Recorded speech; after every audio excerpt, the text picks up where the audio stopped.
Good evening. I'd like to call the April meeting of the Beavercreek Board of Zoning Appeals to order. Ms. Gillow, can we have a roll call, please? Mr. Aldoff? Here. Mr. Botla? Aye. Mr. Essman? Here? Mr. Porter? Here. Mr. Archibald? Here.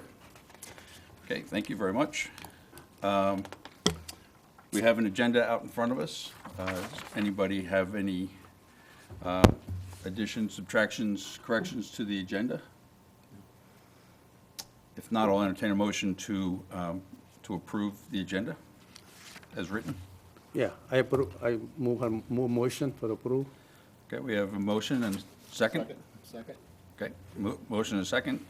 By voice vote, all in favor of approving the agenda, say aye. Aye. All opposed? Seeing none, hearing none, the agenda has been approved. Okay, we have a reorganization business item on the agenda for this evening. Essentially, what that is each year we have to nominate and elect a chairperson and a vice chairperson. So I would entertain a motion to open nominations for the chairperson. So moved. Moved, and do we have a second? Second. Okay, we have a second. All right, so all in favor of nominations being opened by voice vote? Aye. Aye. Any opposed? Hearing none, nominations are now open. I'll nominate the current chairman for another term. Okay, I'm calling for nominations for chairperson, but thank you very much.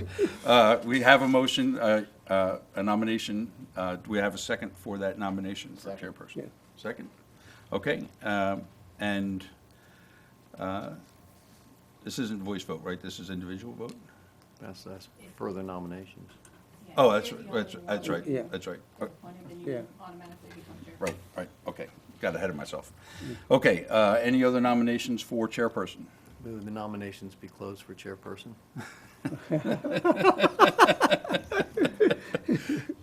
Second. Just, okay, any objection to that? Okay, all right, so we have a motion to close nominations for chair, and a second. All in favor of closing nominations? I second. Aye. Okay, all opposed? All right, hearing none, the nominations for chairperson are closed. And is this a roll call vote? It's a voice vote? Okay. Done. Okay, Informal, yeah. so we have one nomination for chair, that's me, and all in favor of me remaining as chair, signify by saying aye. Aye. Any opposition? Hearing none, so carried. Okay, I'd like to open nominations for vice chair. Need a motion to open nominations for vice chair. Motion to open up for vice chair. Okay, Nominations. we have a motion to open nominations for vice chair. Do we have a second? I'll second. Okay, we have a motion and a second. All right, nominations are open. Do we have any nominations for vice chair? Nominate Mr. Bolton. Mr. Butler? Yeah. Okay, we have a nomination. Do we have a second for that nomination? Second. Okay. Any other nominations for vice chair? Okay, hearing none, I'd like to move to, or have, I need a motion to close nominations for vice chair. Motion to close nominations for vice chair. Okay, and a second? Aye. Okay. All in favor of closing nominations for vice chair? Aye. Aye. Any opposed? Okay, so carried. So, another voice vote, we have one nomination for vice chair, Mr. Botla. All in favor of Mr. Botla remaining as vice chair, say aye. Aye. All opposed? Hearing none, so carried. Appointments are done. Do I have to do anything to close that out? Okay, okay, all right. All right, so we have a package with some minutes attached to it. Hopefully, everyone has had an opportunity to review the minutes. Move we approve the minutes from the 14th of October. Okay, we have a motion to approve the minutes. Do we have a second? I second. Okay, a second, motion and a second. All in favor by voice vote of approving the minutes from October's meeting, right? Yeah, October 2020. All in favor, say aye. Aye. I'll abstain. You abstain, okay? I wasn't at the Yeah. meeting. You were Good- not there. Good abstention. Yeah. Abstention. Yeah. Okay, so minutes have been approved. So now we'll move on to our first public hearing. And that is V 21-1, Nikki Chaudhry of 3572 Eastmoor Drive. Ms. This- Gillall. This is case number V 21-1 on an application filed by Nikki Chaudhry, 3572 Eastmoor Drive, Beavercreek, Ohio, 45431, requesting a variance from Chapter 158.104G2 of the City of Beavercreek zoning code. Requesting permission for a carport to remain in the side yard within an RPUD R1A district. The property is located on the north side of Eastmoor Drive, 2 lots east of the intersection of Eastmoor Drive and Clubside Drive, further described as Book 1, page 14, parcel 39 on the Greene County Property Tax Atlas. Okay, thank you very much. Do we have a representative of Nikki Chaudhry here? Okay, Yeah. sure. If you would both please, there's a card on the podium, right? Far left corner of the podium, if you would read that card, stating your name and address, and then you can tell us why you're here. I, Nikki Chaudhry, affirm that the testimony that I'm about to give before the Board of Appeals of the City of Beavercreek is whole, truth to the best of my knowledge. Okay, thank you. And sir?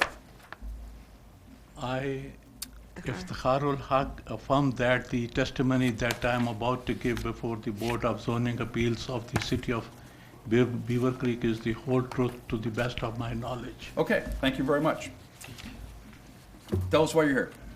Well, we are requesting, first of all, good evening to the board members, and we appreciate you giving us the opportunity to be here. Good evening. We placed that carport in for a convenience for us because of our ages, we're not able to climb up and clean the snow and the rain as it comes down. So that being said, the nearest neighbor on the west has a permanent swimming pool with a screened wooden wall which restricts the view. The port is protected from the high winds both on the east and west side by our home and the swimming pool wall. Disadvantage of moving it back about 15 to 20 feet brings the structure in view of the neighbors in the east as well. Currently, the view is blocked by the house. It digs up the yard. The port is already extended in the backyard, and it only about 4 to 5 extends to the driveway. Brings it closer to the proximity of the neighbor in the northeast as well. The port design is approved by the state of Ohio. It is well designed, robust, and safe in its current position. It was professionally installed by the manufacturer experts. It is, to least of all, it is expensive to move. Considering our ages and wetness, it's hard to keep the RV top free of ice, snow, rain, water without the port. It is in an excellent position as it stands, and it's unobtrusive to the neighbors, and we've heard so. And maybe you have gotten some feedback as well from the neighbors. So we respectfully request that you consider this waiver and approve it. Any questions from the group, we're happy to answer. Okay, thank you very much. Stand by. We'll, I'm sure we'll have some questions for you as we have our discussion. Thank you. Ms. Pereira. Good evening, Mr. Chairman, members of the BZA. Before you is an application requesting a variance from section 158.104G2 of the City of Beavercreek zoning code to allow for a carport to be located within the side yard within a one-family residential district. So the property is located at 3572 Eastmoor Drive, which is within section 3 of the Spicer Heights neighborhood. And as I previously stated, it is an R1A zoning district. So section 158.104G2 of the code states that carports which aren't permanently affixed to the principal structure must be located within the rear yard. And the applicant did construct a 12-foot wide by 25-foot deep carport without a zoning permit, and that carport is located within the side yard. So, oops.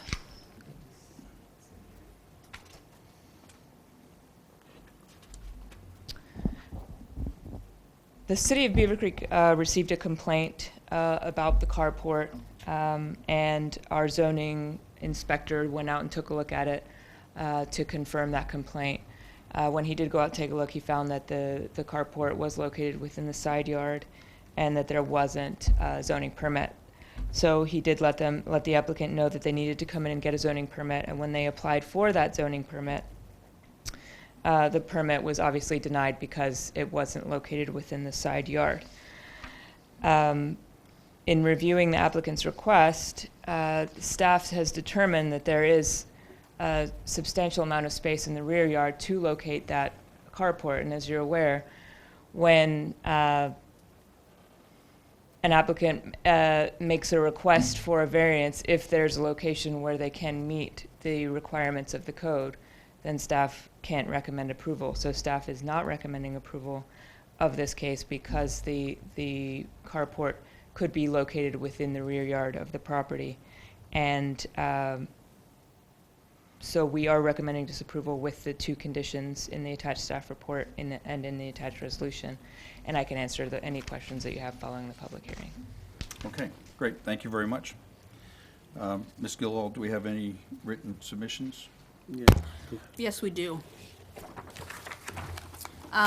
We had received letters that were against the case from William and Sherry McCauley of 3589 Timbrook Court, Marion Rogers of 2451 Glenboro Drive, Robert and Barbara George of 3529 Eastmoor Drive, and a concerned Spicer Height resident requesting the variance that be denied.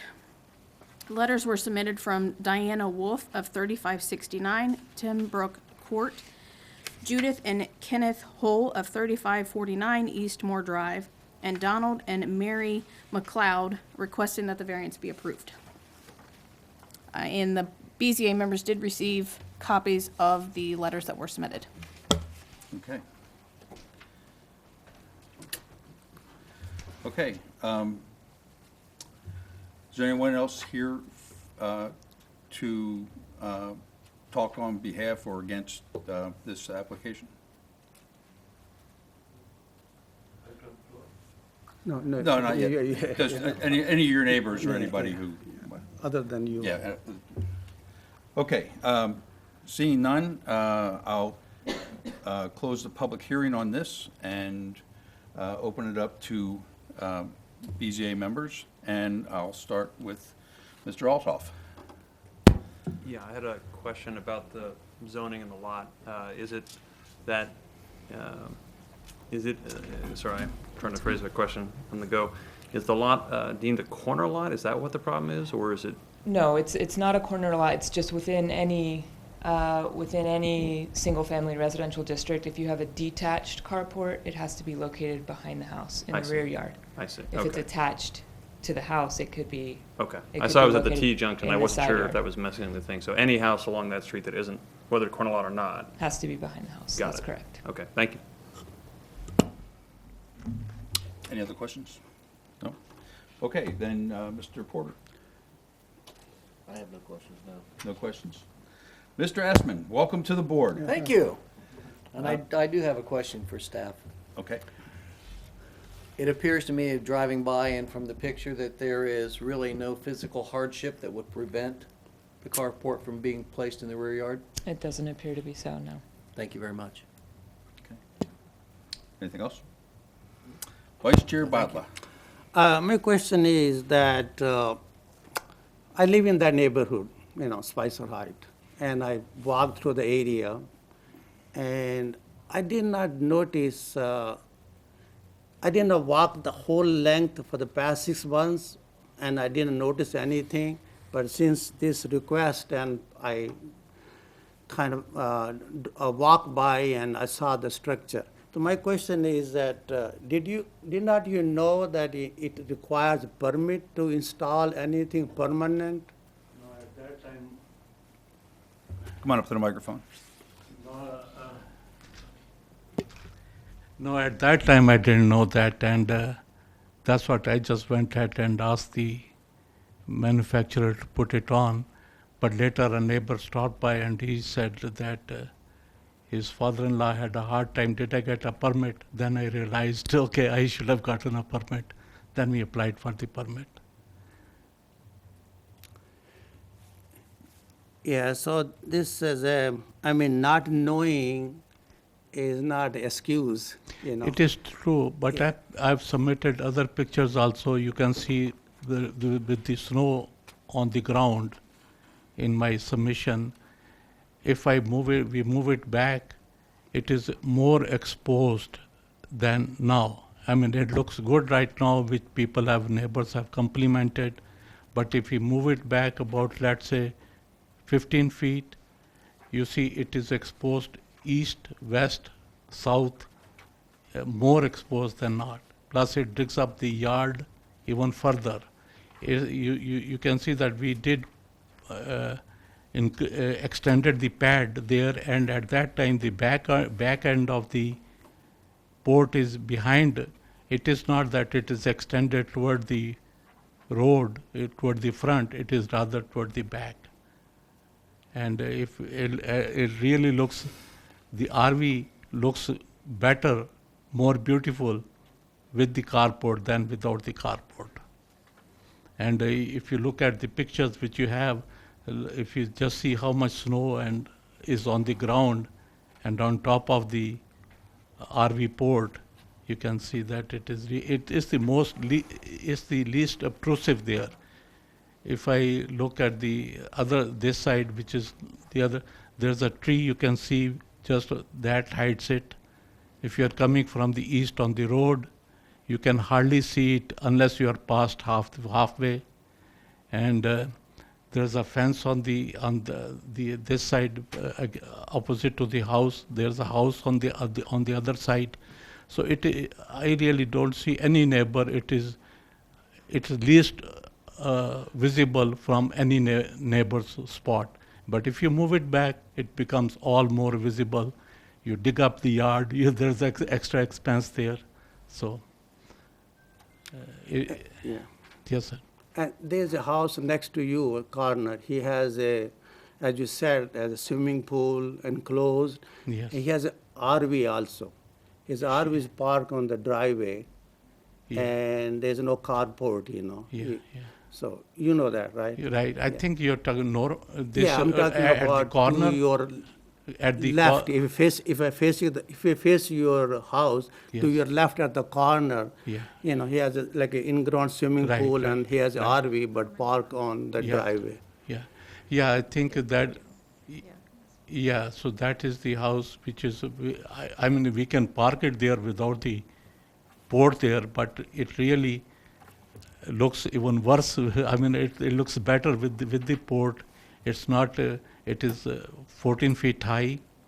It's manufactured very well. It is approved by the state of Ohio, designed very well, and so that's why we are requesting variance. That it really looks good.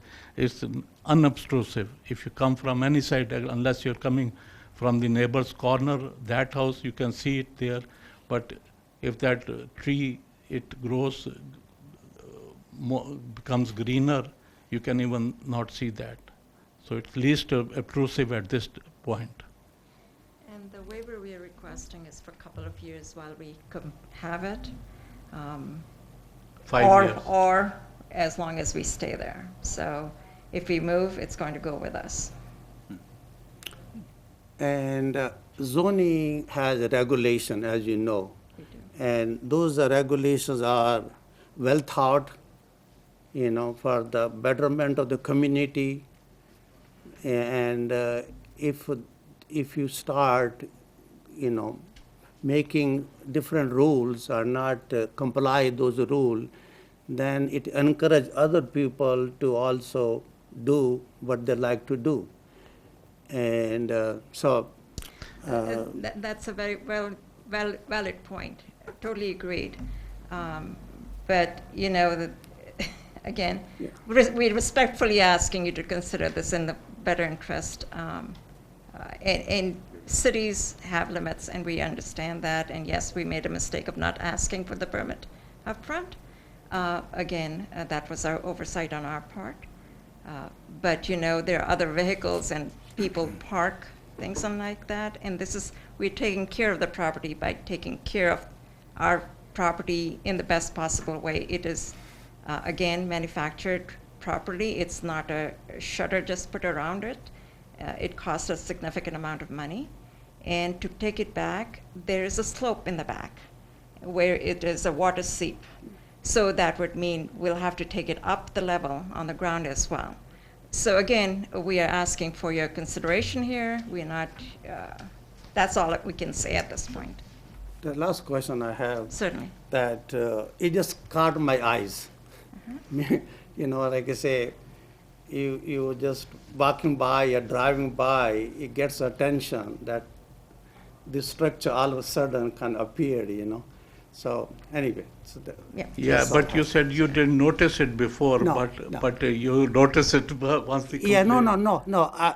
Okay, when did you get this build? Like the past 6 months? When? Yes. It was Yes, put yeah. up in October. Yeah, but In if you October. had done a year back, I would have noticed it, or maybe 7 months back. But since I did not go that area, I did not. So regardless, Yeah, Yeah, sure. so, yeah, irrespective. it gets attention. Yeah, thank you. Thank you, sorry. Okay, don't go away, because Yes. if you're done? I'm done. Okay, great. I have a couple of questions as well. One is, have you contacted the contractor, the people who installed this? Yes. Have you inquired as to why they didn't request a permit when they were building this? That I did not ask, but I did get one party who said, oh, they should have gotten a permit, Right? the manufacturer, whoever installed it. Part of the reason I ask is because you may have recourse there, right? If they, because being the professional company to manufacture and install it, they should be well aware that they needed a permit to comply with the zoning code. Yeah, somebody mentioned it, but I did not go further on that direction to inquire further, but I did ask if whoever put it up for us, if they can move it back and we would be willing to pay for that. And they said they will not do that because the structure stability is impacted by the removal. So basically, we'll have to discard the whole thing and have to buy another one. This will not be moved because of the integrity of the structure. Okay. All right. So, kind of along the lines of Mr. Butler's comment, my main concern here is that this could be precedent setting, right? I mean, we have. Absolutely. We have the codes, and everybody in the community should be aware that when they construct something on their property, that they should get a permit. And, you know, if people just did this, Valid. granted, it was just a point that you weren't aware of, but if people continued to do that, and people have, right? And when somebody brings it to our attention, then we have to, you know, try to get things into compliance. So, that's all I have for you. I do have a question for Ms. Pereira. I've got some questions too when you're done. Okay.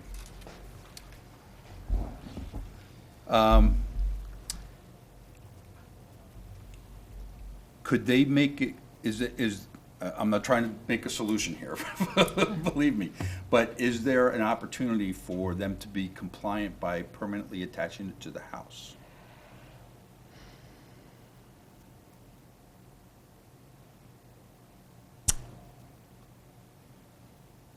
I mean, Something to be discussed later? yeah, I mean, I suppose it could be. I'm not sure how you would attach that kind of structure to the house. But, I mean, according to the code, if it is attached to the house, it's allowed to be located within the side yard, yes. Okay. All right. I think that's all, unless you have something for Yeah, Ms. Pereira. Actually, I do got a question for you. I also got a question for the homeowners back there. The, is there an issue, so let's say if they move it back, is there a height restriction there? I thought. There's a there'd be height restriction of 16 feet, but they meet that height restriction. Okay. Yep, it's right at 16, so they're okay on the height. Okay, I We just did didn't check, want we them to did check take that. And move it back and say, well, sorry, now it's too high, so. Yeah, no, Okay, we did take a look at that. Okay, that was my question.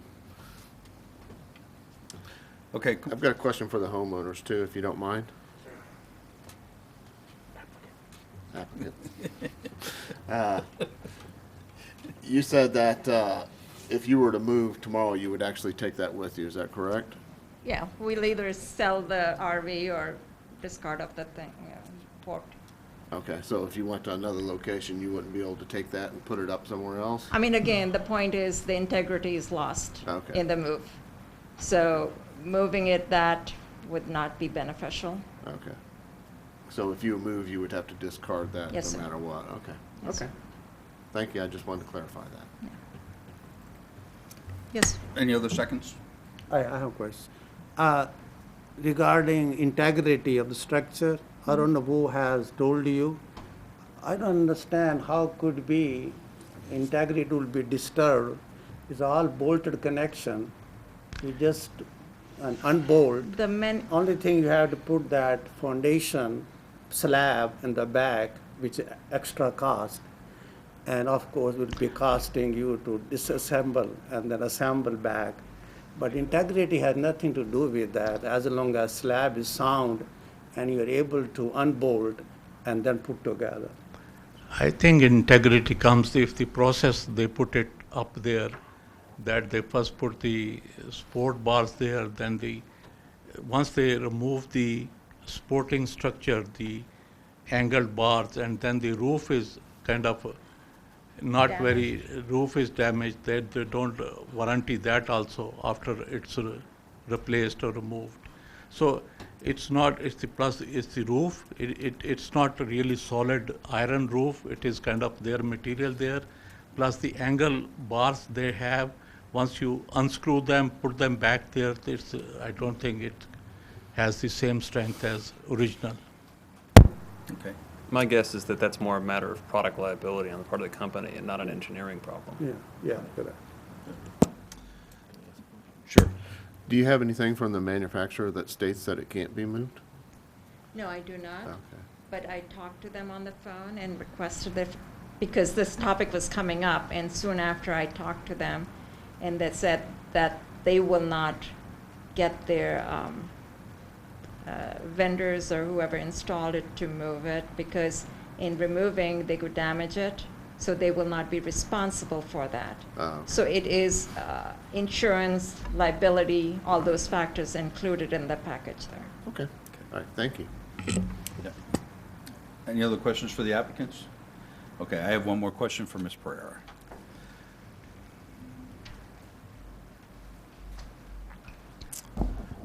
One of the things that the applicants have said during their presentation was that they are asking for this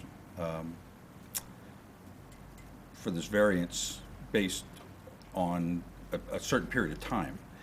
Do we have any provisions within the code, within Beavercreek, to put a time limit on, or put on any? We do not. When you move, there's a condition that's Yeah. got to go with you? The variance is tied to the property Right, okay. forever. So, and just one clarification on attaching the carport. We do have a stipulation in our code that states that if you are attaching a carport to the house, it has to be architecturally compatible with the house. So I don't think that would apply here. Okay. To just take that and attach it. Good. Yeah, you couldn't run a couple of 2x4s across them. Right. Okay. Any further discussion? Okay, then I will entertain a motion for this application, either to approve or disapprove the application. I move the motion. Okay, what are you moving? What are you motioning? I move the motion to disapprove.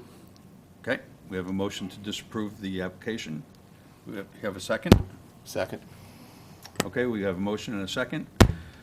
Ms. Gillo, will you call the roll, please? Mr. Botla? Yes, disapprove. Mr. Essman? I agree with the motion, yes. Mr. Porter?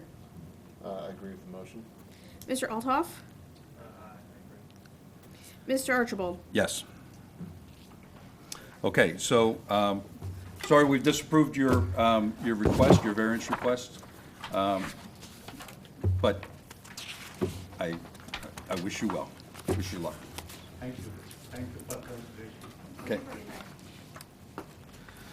All right, our next case is V 21-2, Daniel Smith of 3869 South Ashleaf Lane.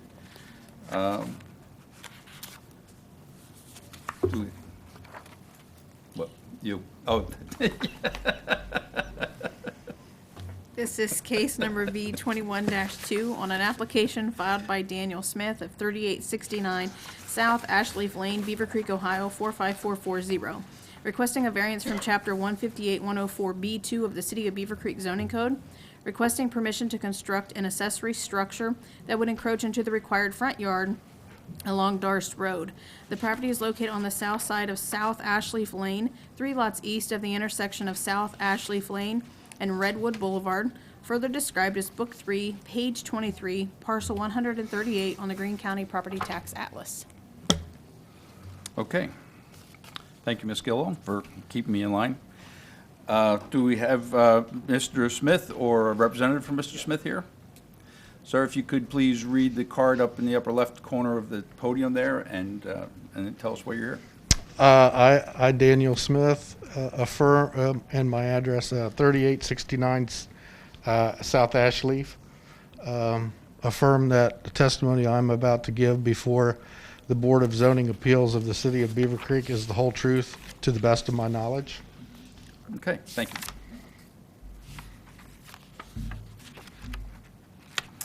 Tell us why you're here.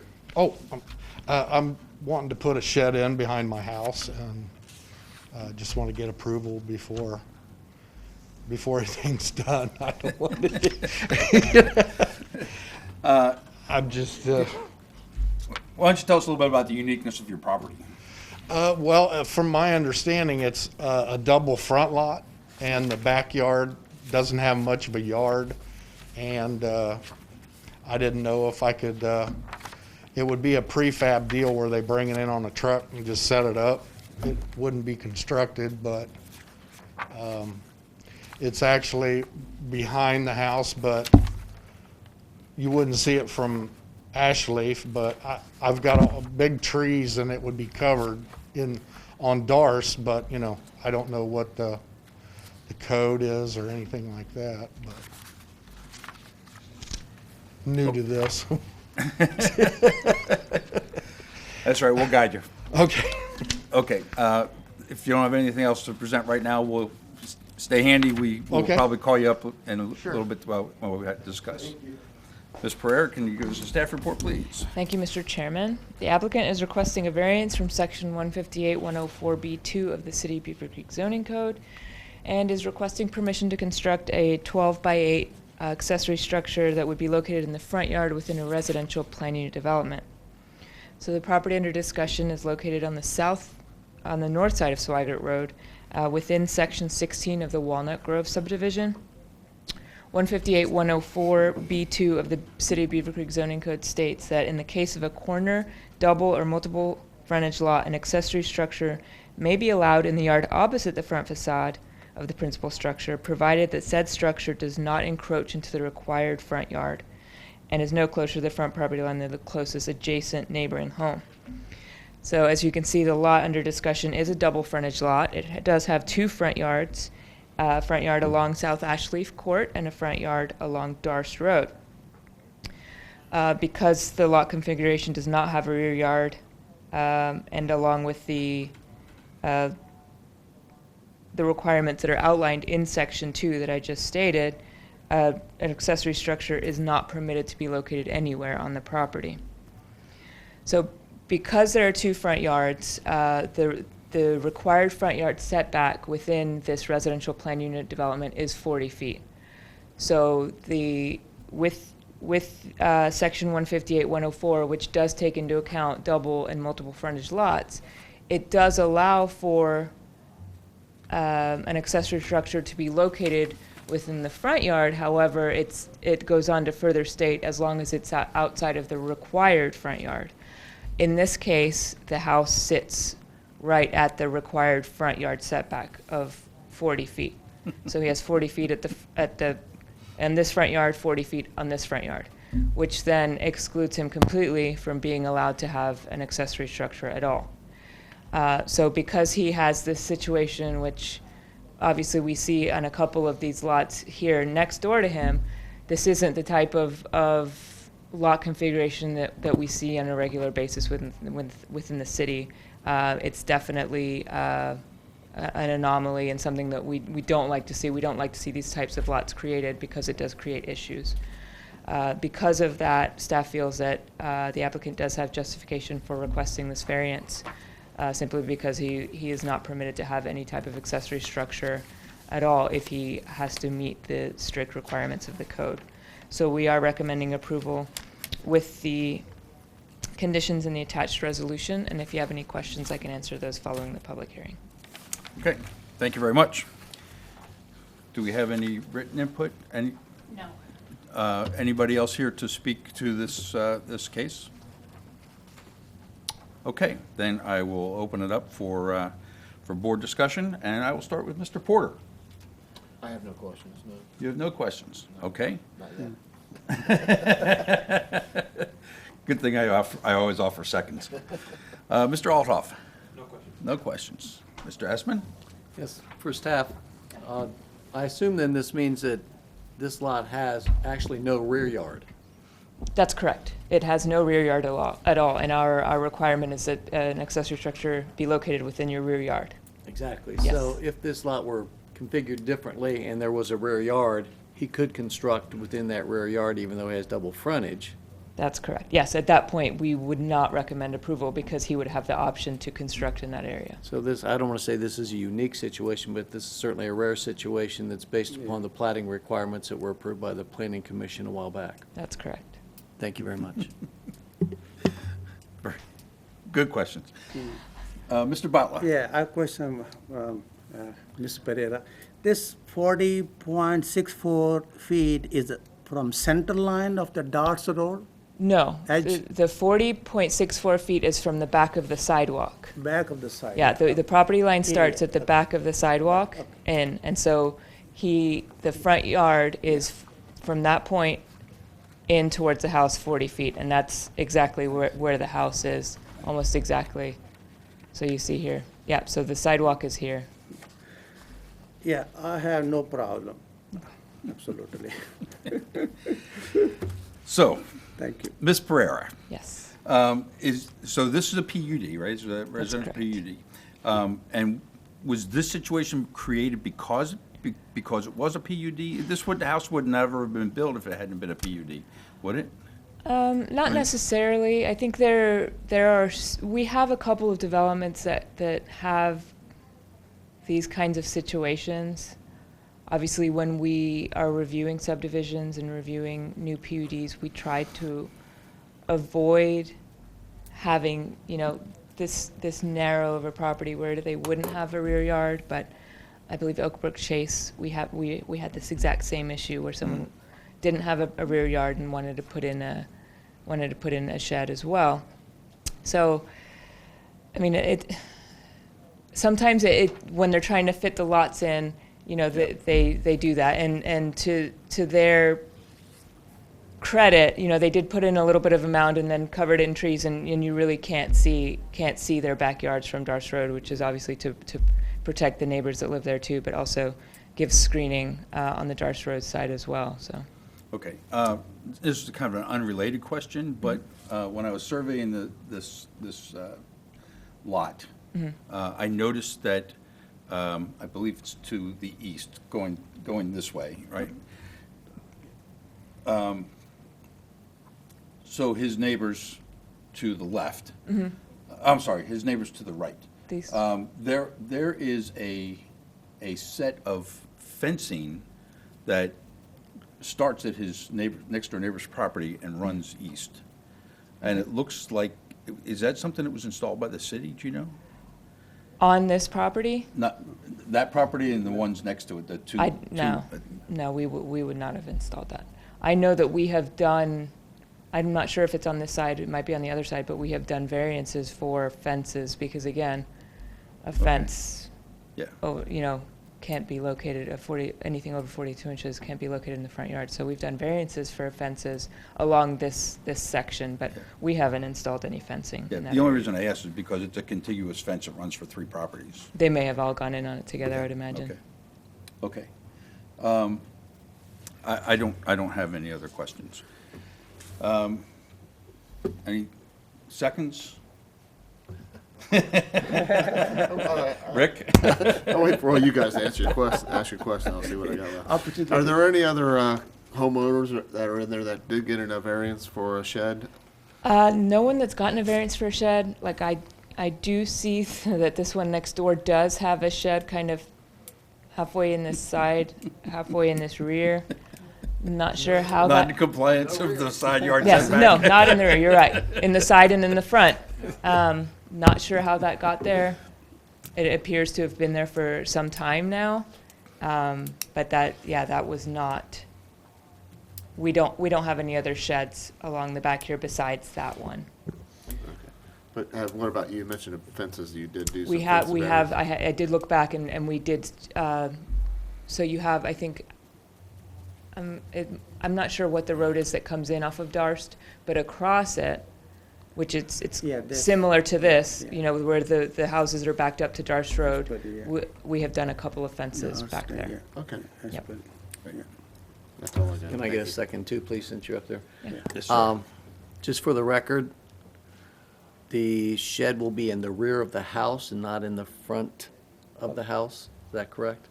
Correct. If approved? Yes, it would be behind the rear facade of the house.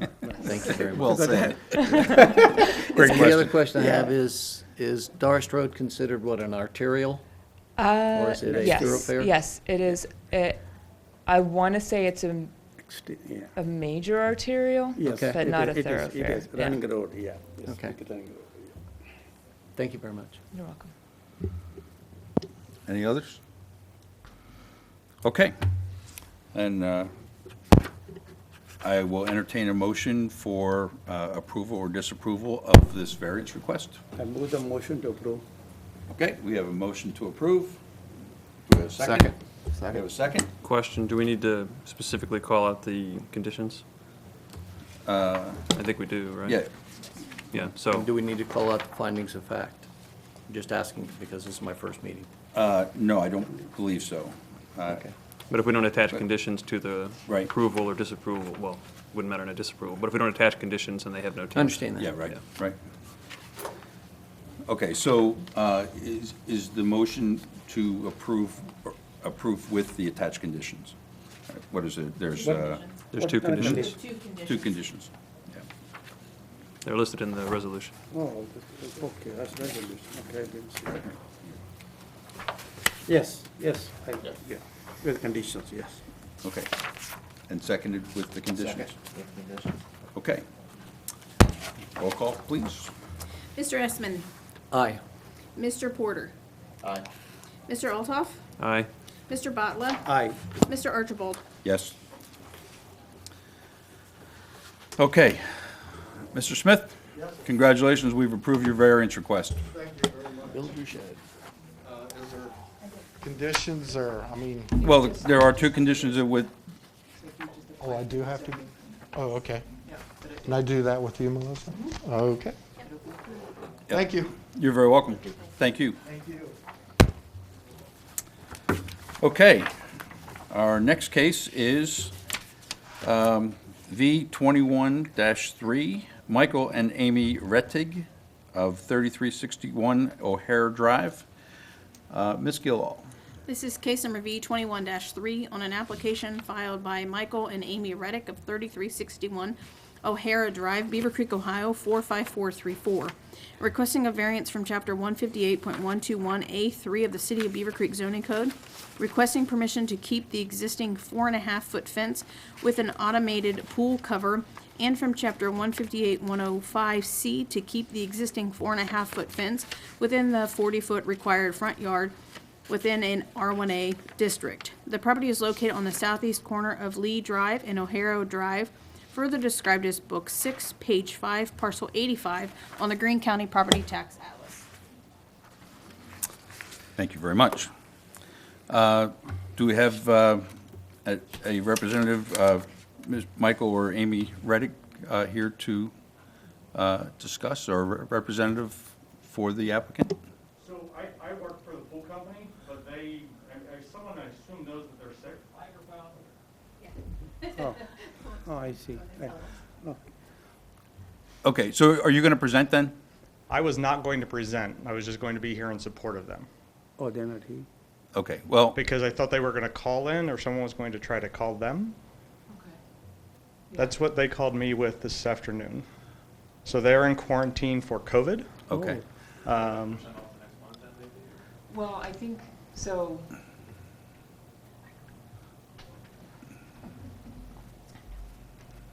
So I guess I was under the impression that with a representative coming in, that they wouldn't need to call in.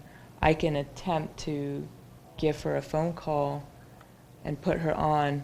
I mean, I'm not sure that we would require a presentation from them because they both do have COVID. Yes. However, if they need to answer any questions, so if we want to just go ahead and do that. And then I can give my presentation, and then if she has anything, I can. But they don't hold it up. have to say anything if they don't want to. No, they don't have to say anything. They can just say that, that they're just here to answer questions. Okay. So if we call you back up with questions, go ahead and read the card on the podium, but not until such time that we have questions for you. Thanks. You are going to try to call her? Do you want us to take a quick recess?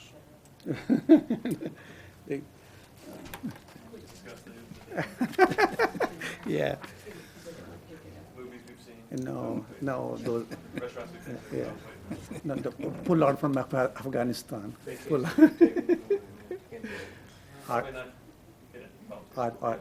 J&J.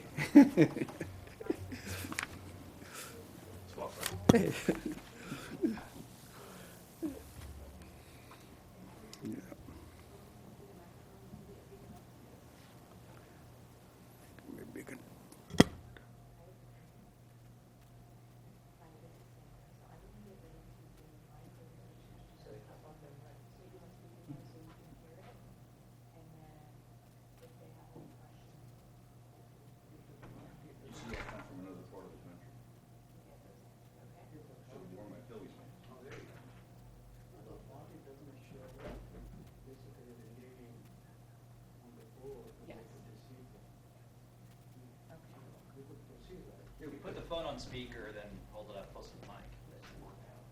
I'm sorry, say that again? If she puts the caller on speaker. Okay, so I'm going to move forward with the presentation. I have her on speaker so she can hear the presentation as well. And then if you guys have any questions for her, we'll try to see if we can make it work. Okay, just for recording purposes. Yes. Who do we have on the phone? This is Amy Reddick. She's the property owner at 3361 O'Hare Drive. Perfect, thank you. So the applicant is requesting a variance from section 158.121A3 to allow for a 4.5-foot fence to enclose a swimming pool with an automatic pool cover, and from 158.105C to allow for the 4.5-foot fence to encroach 17 feet into the 40-foot required front yard, all within a R1A one-family residential district. So the property under discussion is located at 3361 O'Hare Drive, which is within Section 13 of Terra Estates. The property has a zoning designation of R1A one-family residential. Within the R1A one-family residential district, the zoning code requires that a swimming pool be enclosed by a fence that is a minimum of 5 feet tall, no greater than 6 feet tall. And then also Section 158.105C of the code requires that within a front yard, that no fence be any taller than 42 inches in height. So the applicant does have an existing 4.5-foot tall aluminum fence that was constructed by the previous owners without a zoning permit, and a portion of that existing fence is located within the required front yard. So as you can see, this is also a double frontage lot. It's a corner lot, so there are two front yards, one along the front of the house and then one along the side of the house. So the applicant is planning to construct a swimming pool with an automatic pool cover to the rear of the house within the rear yard. So we're just gonna, since they are asking for two separate variances, we're gonna split this into two discussions. The first of those would be discussing the fencing requirement for swimming pools. So the code requires that a swimming pool have a 5-foot fence. The applicant is requesting that fence that they have, which is 4.5 feet tall, remain on the property.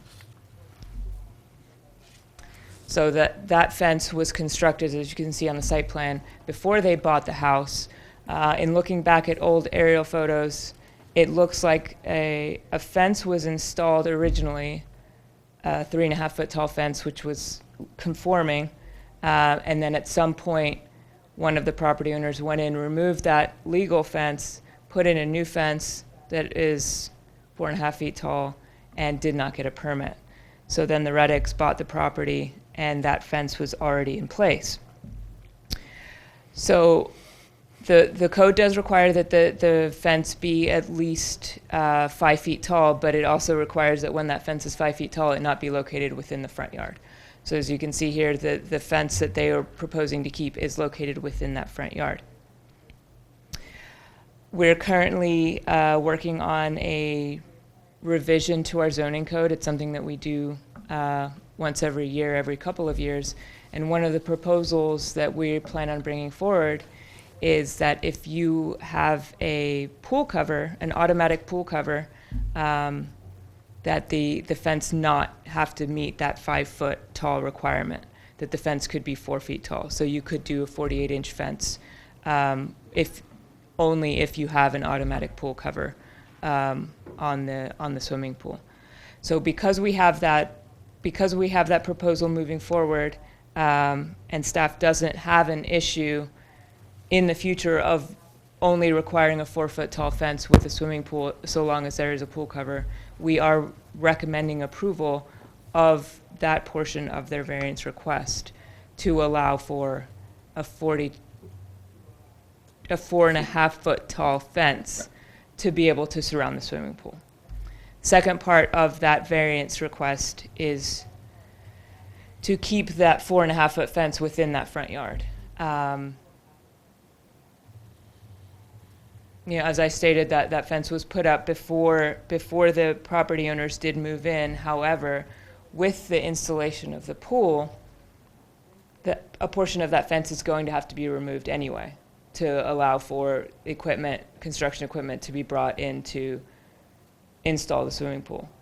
So because the applicant, there is no issue on site with putting the fence in a location that is permitted by code, staff is recommending that portion of the fence be moved to this red line to meet the requirements of the current code as far as its location, but still allowing that 4.5 foot fence to remain around the rest of the swimming pool, and for the variance to allow for a 4.5 foot fence to enclose the swimming pool instead of the normally required 5 foot fence. And staff is recommending approval of a variance for section 158.10. Let me get this. I just want to clarify this just to make sure it's correct. 150. So staff is recommending approval of a variance from section 158.121A3, but staff is recommending denial of the variance for section 158.105C. Okay. And I can answer any questions following the public hearing. Okay. So, do we have any written input? We did receive two letters from John and Lisa McGarry of 441 Ashton Court, and Amanda and Chris Kagbian requesting that the case be denied. Each board member did receive a copy of the 2 letters we received. Okay, let's check those out because there are 2 parts of this case, right? Did they specify? Just against the pool itself. Yeah, both sets of comments talk about the fence. They don't talk about the location of the pool on the property, at least not that I can see. Yes. Right. Climate fence.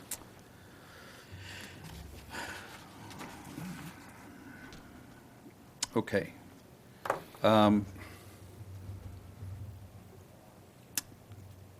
You have Amy on the phone, right? Yes. Does she want to present anything to us? I mean, Amy, would you like to say anything to the board? Yes, we do. We were reading over the code. Can they hear me? Because we're having a hard time hearing them. Okay, yes, I think they can hear you. yes, we can hear you. Okay. So when you read the section about front yard setback and visibility requirements, it says fences, walls, or hedges shall be prohibited closer than 12 feet from the back of the curb, closer than 25 feet from the center line of streets without curbs and gutters. And our fence line is more than 25 feet. It's actually at 34 feet. Her fence is 34 feet from the sidewalk? From the center line of the road. Oh, From the sorry. center line. From the center line of the road.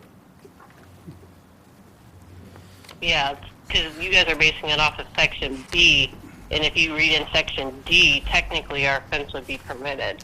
Well, section D is just specifying, regardless of height, fences, shrubs, hedges, because 42-inch fences are permitted to be in the front yard. They still have to be set back to avoid any line of sight issues. So when you're speaking of fences over the 42 inches, then you get into the section that we're referring to, 158.105. This is her husband, Michael. Yeah. I understand that, but if you look at the location of the fence, and correct me if I'm wrong, the whole point of the 42-inch fence rule is for visibility, to prevent there being an issue of line of sight. That fence, I understand from the side yard, I understand the frontage and all that, but that fence, the top of it literally sits a foot below the road and is set back to a point where it would never impede the visibility of anything.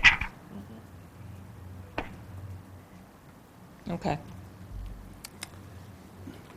We've been driving around the neighborhoods, and there's several fences that are on side yards that don't line up with the houses that are 6-foot fences.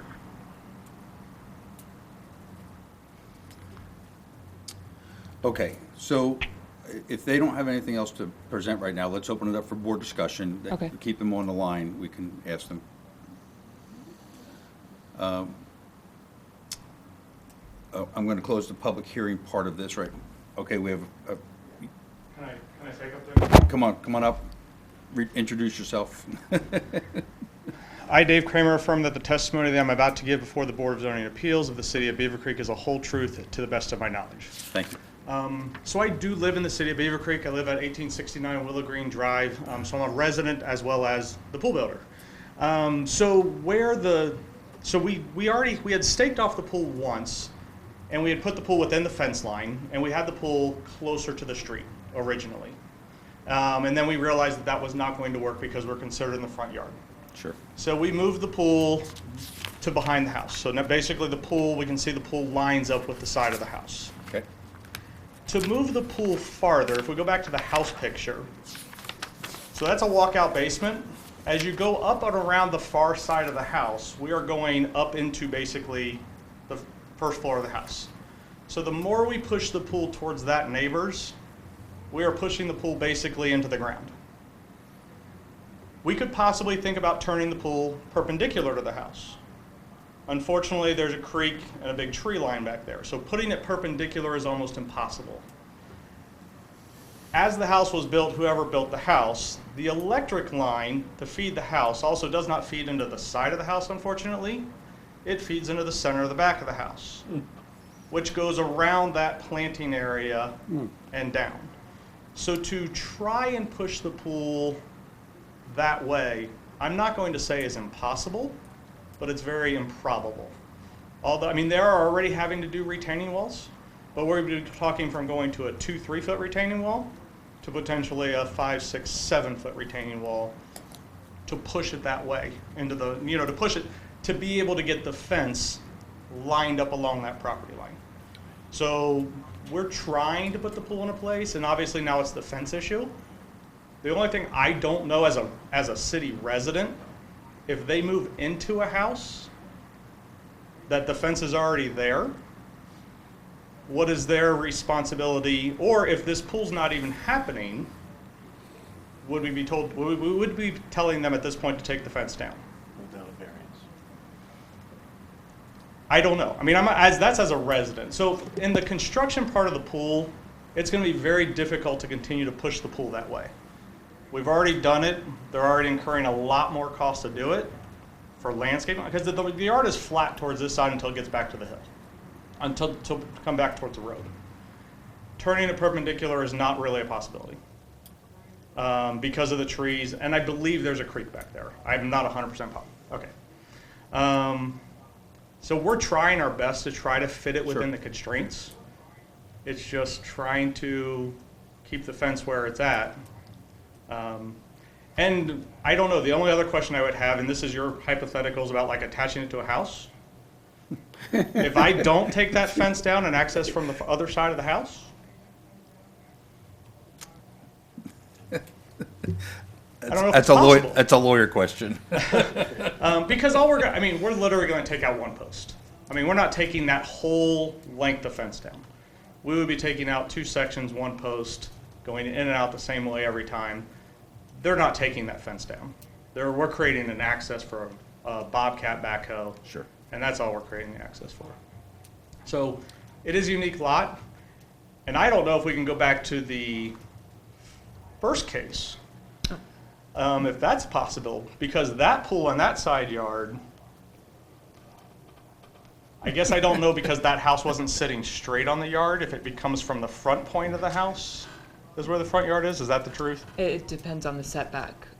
So it just needs to be 40 feet back, so. The fence has to be 40 feet back. Correct. From the property line setback. Correct. So. Okay. So that's, and I'm glad they're looking at the auto cover in lieu, because we're getting more and more places. Like City of Kettering, you don't even have to have an auto cover. Lots of places, 4-foot fences without auto covers meet setback. So I appreciate that City of Beavercreek is already looking at reducing the fence height with an auto cover. I would like them to take that next step. Auto covers are much safer than a 4-foot fence ever will be. But I appreciate you guys listening to me and listening to the Red Eggs try to get this fit in this unique lot. Sure. Don't go anywhere, because I'm sure we'll have questions. I'm not leaving. Okay, any other, do you want to present anything else before we open it up for board discussion? Would you guys like to say anything else? We will have questions for them, I'm sure. No, we just want to thank you for letting us call in by phone, considering that we were sick. We do apologize for not being there in person. Well, we certainly understand, and we hope that you take care of yourself and get well soon. Okay. All right, so let's open it up for board discussion. Mr. Eastman, let's start with you. You gonna close the public hearing first, or? Oh. Yes, without any further input, I'm going to close the public hearing, and we're going to open it up for board discussion. Thank you. Thank you. I do have a couple questions for staff, as usual. If the board were to grant 10% variance on the fence height to allow it to be its current height, then that would resolve both issues, correct? Because the zoning code would then allow, with that variance of fence, would lessen the setback from where it currently is based upon what we heard from the property owner. Is that not correct? No, so the fence currently at the height that it is, is not permitted by the zoning code. Exactly, but if we were to grant a 10% variance on that height to take it up to the To current the, 54 inches, which is a 10% variance, then it would comply on both ends. you would have to grant a location variance as well, not just the height variance. But I thought the height variance based upon, because of the obstruction, the idea of it would obstruct the view of traffic. If we were to make that variance, then it would be permitted under a different section of the code. 42. Yeah, Right, but if we grant the variance on the fence itself, that would take it up to the 54 inches. So they wouldn't have to move the fence, the height would remain the same. I'm not sure that I'm following, I think just because I'm on the spot. Okay. Um, Well, that's fine, I was just asking that, if not, then, Yeah. Okay. And I think it would have to be more than a 10% variance on that height, That's- from 42 inches to then I did 54 my, inches. then I did my math backwards, it's Yeah. maybe Yeah. 12%, but it's not Yeah, much more than. But, good point. And for how pretty sturdy are pool covers, because one of the comments that I heard was that, if you lower the fence height, then kids can climb over and fall in despite the automatic pool cover. So the pool covers are actually very, very sturdy. I think included in your packet is kind of a rundown of like the mechanics of everything, the engineering of it, and how people can actually, a significant number of people can actually stand on top of the pool cover. And then just on that front yard that we're looking at here with the fence, how wide is that front yard? Is that 40 feet? It is 40 feet, required? yes. It is right at that 40-foot required setback. And that was set by code, or is that set by the average setback of each house? That is set by code. Yes, the setback in the R1A zoning district is 40 feet. So if you have a house on a corner lot in the R1A district, Your host. you're hosed. I didn't say that, you said that. Thank you, those are my questions for a while. Thank Okay. you. All right. Mr. Althoff. My question, there was some talk about the height of the fence being a problem because of visibility issues. Is there anything, I'm assuming the answer is no, but is there anything in the code about the ground sloping away so that the effective height is in fact lower? Does that matter at all? It does not matter in Okay. in the fence section. It doesn't say anything about adjacent grade or anything like that. Okay. It just states from, bottom to top, it can't be any taller than X height. Got it. And the basis for that height restriction is, again, visibility? I think it's visibility. I think it's also aesthetics. Obviously, in this case, it's a nice-looking fence, but, when you're talking about, 6-foot fences after a couple of years, they don't look that great. And then when you have it, like in the case of the case right before this one in Walnut Grove, you have that kind of fence, right back behind a sidewalk. That's not really the most appealing kind of thing. So I think that does play a part in it as well, but a lot of it does have to do with line of sight as well. Okay, thank you. Mr. Porter. Yeah. Sorry, I do have a few questions. So on the automatic pool cover, what makes it an automatic pool cover? I mean, if they go inside and forget to shut it down for the night? That's the question. But I guess the same could be said about shutting the gate on the fence. So I mean, that's something that would the property owners would be liable if something were to happen.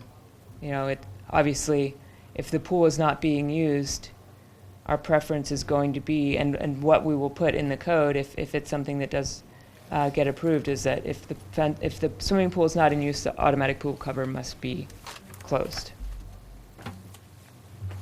Okay.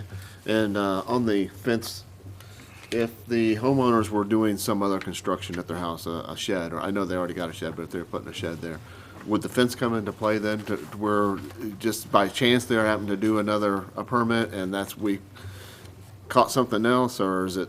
I mean, I can't speak for the code enforcement officer. I think for the most part, I think he usually bases it on how long it's been there. You know, if it's something that he sees that obviously has just been put in within the past year or a few months, he's gonna let them know, hey, this needs to be brought into compliance, you need to get a permit. If it's been there for a significant amount of time, like that shed on the previous application, I don't think that he would require that they bring it into compliance at this point. Okay, and how long has this fence been in place now that we know of? Because we didn't get a permit, we're not sure how long it's been there. Okay, So these property owners, I believe they bought this house last year, and it was already there at that point. okay. Okay, that's all the questions I have. For now. For now. Vice Chairman Butler. I have a question.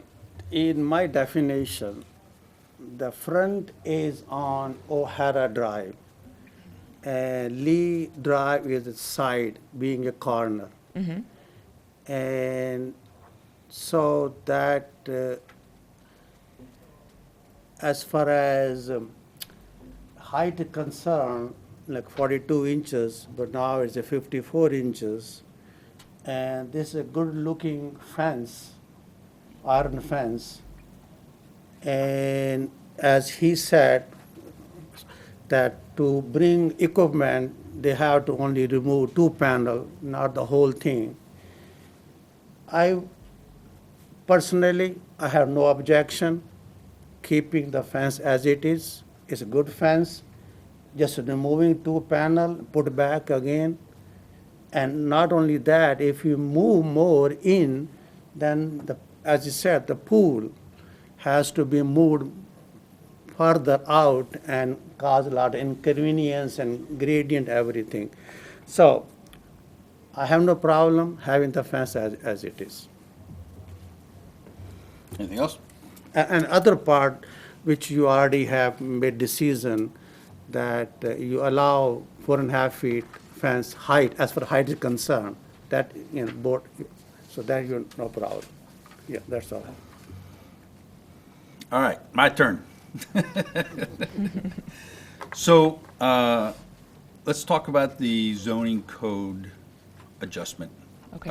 How confident is staff that the planning commission is going to approve this change to the fence height?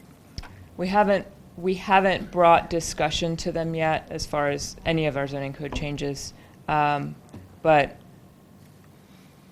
when we present changes to the code, we're generally doing our due diligence, we're doing the research, we're seeing what other cities are doing, and 99% of the time, as long as we're not talking about chickens, the planning commission Or bees. goes along with our recommendation, or bees, yes. Yeah. So, yeah. Okay, because, from personal experience that planning commission people can be a little cantankerous. Yes, yes, there's always the possibility that the planning commission could decide, no, we want to keep the Right. requirement at 5 feet. Right. In that case, if you decide to approve the variance, they were allowed a variance in this situation. Sure, and that fence height change was specifically related to automatic pool covers? Yes, correct? only to automatic pool Right, covers. okay. If you have a swimming pool and you want to have anything less than a 5-foot fence, you are going to have an automatic pool cover installed. Okay. So kind of a question for the applicant. Mm-hmm. Can we go to the picture of the fence? Yes. Yeah, I'm assuming the side of the house is set back 40 feet from the road. 40 feet from the From Lee Drive. from the property line, so probably 52 feet back from the road. Where's- So this, see? Oh, Do you got see it. how, so it's 40 feet back from this point, yes. Okay. So do they know how far into that 40-foot setback that fence protrudes? Could you hear that question, Amy? No, I missed the end of it. So he's asking if you know how far the fence protrudes into that setback and that front yard setback along Lehigh.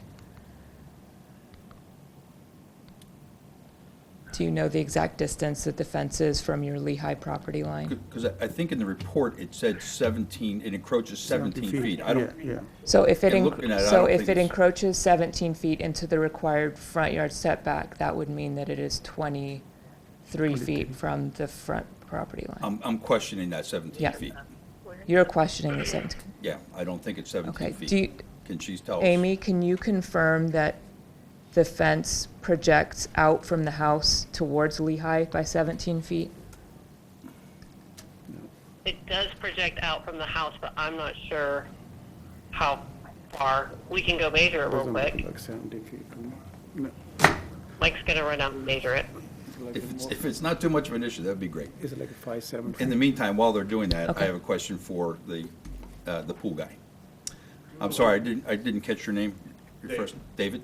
Google Earth measures it about 14.2 feet, So it's probably 17. about 14, 15 feet. Yeah. 'Cause Okay. Okay, so, can we put up the picture of yeah, that one.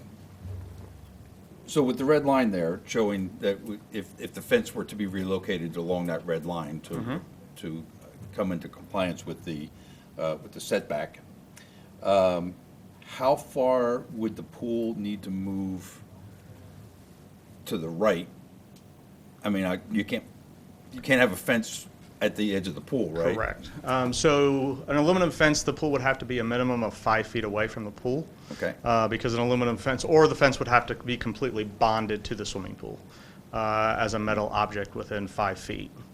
Okay. In theory, you could put the fence 3 feet. That's a really tight walkway.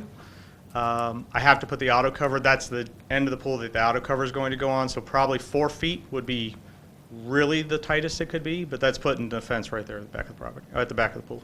Okay, so staying on that line of thought, let's say we move it 5 feet from that new fence. How close does it come to the shed, and does it encroach on the shed without turning it 90 degrees? I don't think the shed would come into play. I'd have to go look at it again, but I don't think the shed would come into play. Okay.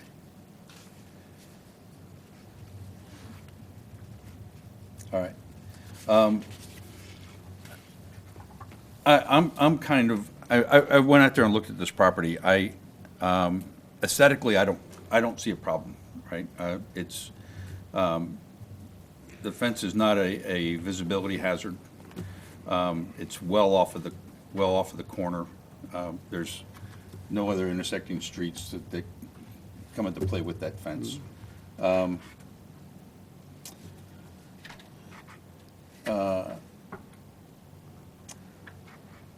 you know how wide each section is? Each section of the fence is going to be 6 to 8 feet. I'm not 100% sure, but it would either be 6 or 8 feet. And taking into consideration the slope of the property, right? I mean, that, when you're installing a swimming pool, that's key. My concern is that if we enforced the setback and moved the fence to where it was, that the Reddigs wouldn't get their pool. I mean, it would be that cumbersome to put that pool. Possibility. And you had mentioned the electrical supply line coming into the house. I wasn't fully understanding where you said that was. So the electric supply line goes around that landscape hill. So it comes in it feeds from the front corner of the house around that corner between the shed and the house. And it feeds around that landscape mound. And then you can see to the right of the sliding glass door, the meter on the house. Not that landscape mound, the one up by the deck. There you go. Oh, okay. So we already had to push the pool farther back to the back property to get us 5 feet from the electric supply. So we already, I spent many days in the snow moving this pool around to try to get it to fit. I've seen your stakes. So we've done it a couple times. So they've already, I mean, they chose to do that, move it farther away from the house than they anticipated to begin with, which is increasing, obviously, material. They're gonna, I mean, I'm not doing concrete. They're doing landscaping and pavers and stuff like that, but they're gonna have much more space. So we're trying just to work with what we have. Totally get it. Real quick, to answer a question that you asked about safety, the auto covers 485 pounds per square foot. Thank you. I've been one of 18 adults standing on top of one at one time. Thank you. 18 adults? Wow. Big adults like me. I'm not a small guy either. Okay, are we still waiting for Amy to get back with us, or do we have the measurement?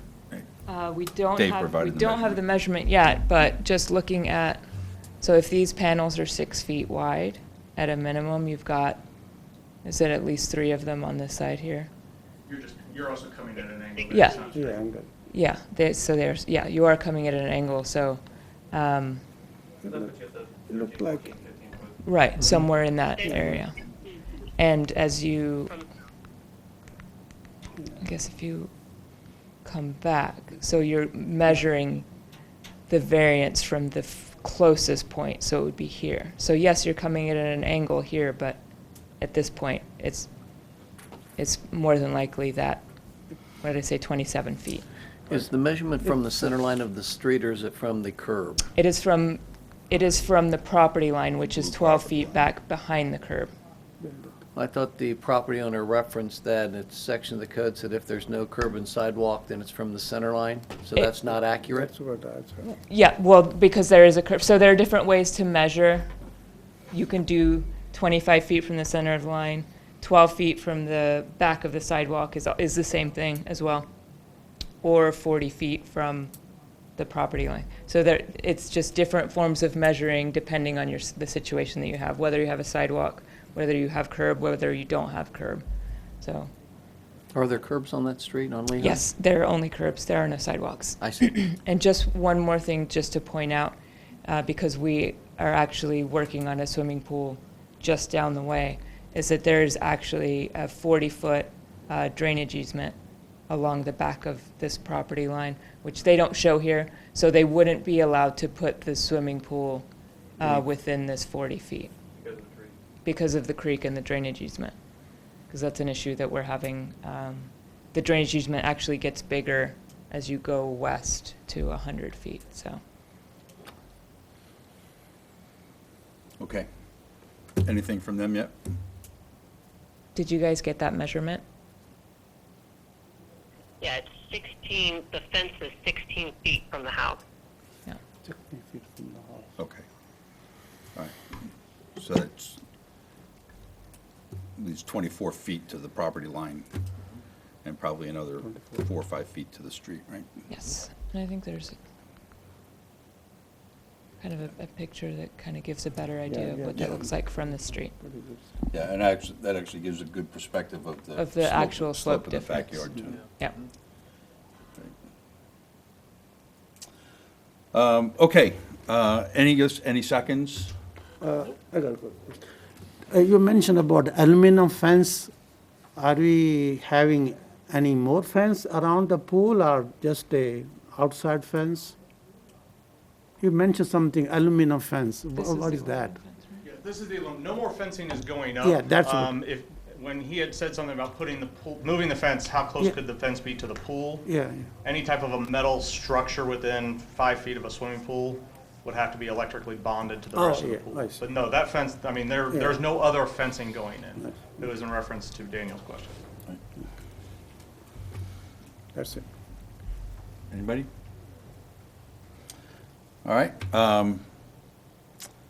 then I will entertain, so we have two variances that we need to approve or disapprove. And the,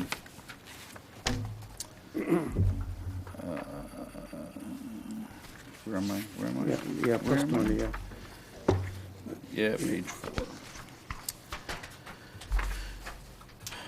Okay, so, concerning the variance to allow 4.5-foot fence to enclose a swimming pool with an automatic pool cover. Do we have a motion to approve or disapprove this variance? I have motion to approve. Okay, we have a motion to approve. Do we have a second? Okay, we have a motion and a second on that. Ms. Gilall, can you call the roll for this first variance request? Mr. Porter? Approve. Mr. Altoff? Aye. Mr. Botla? Aye. Mr. Esmond? Aye. Mr. Archibald? Aye. All right, so that first variance request has been approved.